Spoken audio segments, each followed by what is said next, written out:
Good evening, everybody. I'm Pierre Roberge, the Daily Trader. It is March 24th, and we are going to take a look at Palantir stock from a technical analysis perspective. My goal in doing these videos is to help you understand how you can use technical analysis to make better trading and investing decisions. But I am not a financial advisor, so please do your own research and make your own damn decisions.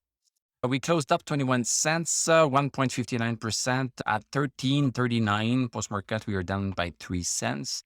Let's look at what we have here on the chart. We are still hugging this resistance right here. So we broke outside of it 2 days ago. We came back into it yesterday, and today we are barely just outside of it. So we have a hard time launching. So the stock is not launching per se, but at least it's maintaining itself this high.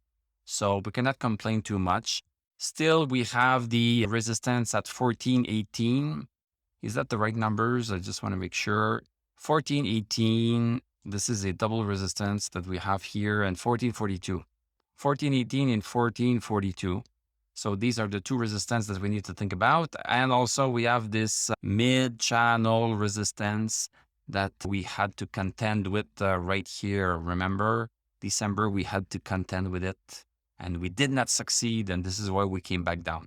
This is going to be very important as we are approaching 14.18 and everything to see if we have enough strength to break these resistance. I'm almost tempted to put this in purple also because they are so close together when we are going to start to reach 14.50 or something like that.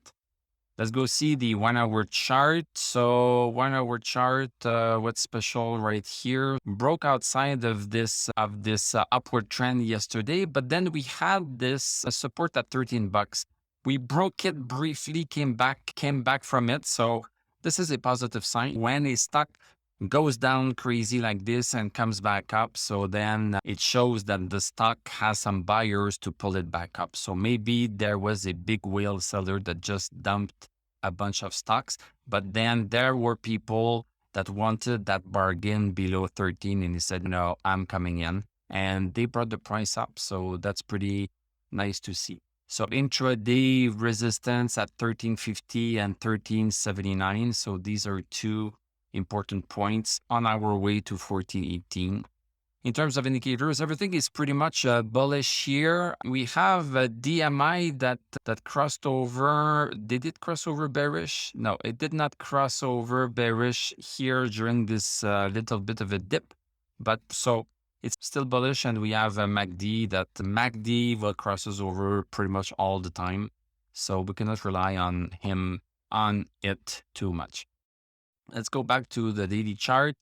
Stochastic still very strong at 95, so I cannot complain there.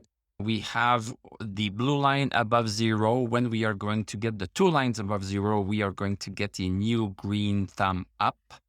RSI over 50, still on our upper trend. So our RSI has been telling us for a long time that even though the stock is coming down, the strength within the stock is going back up. So this is a great example of a divergence.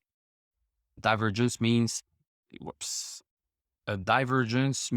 that we have the stock going one way and we have an indicator going the other way. That's a divergence. They don't say the same thing. And usually it's the indicator that will win this one out. It seems like we are going to do. We are going to know that when we are going to break 14.42 right here. So once we do that, then we are going to have a definite victory for RSI. DMI is getting close to breaking over bullish also. So cannot complain too much. We are maintaining ourselves, even though we are not breaking new grounds really. We are not making higher highs that much, but at least we are not coming down for good. Thank you very much for watching. Thank you for liking, commenting, subscribing. If you like what I do, you can become a YouTube member. You can click on my TradingView affiliate link. I'm going to wish you a great evening. We are going to talk tomorrow, and I'm going to tell you à la prochaine.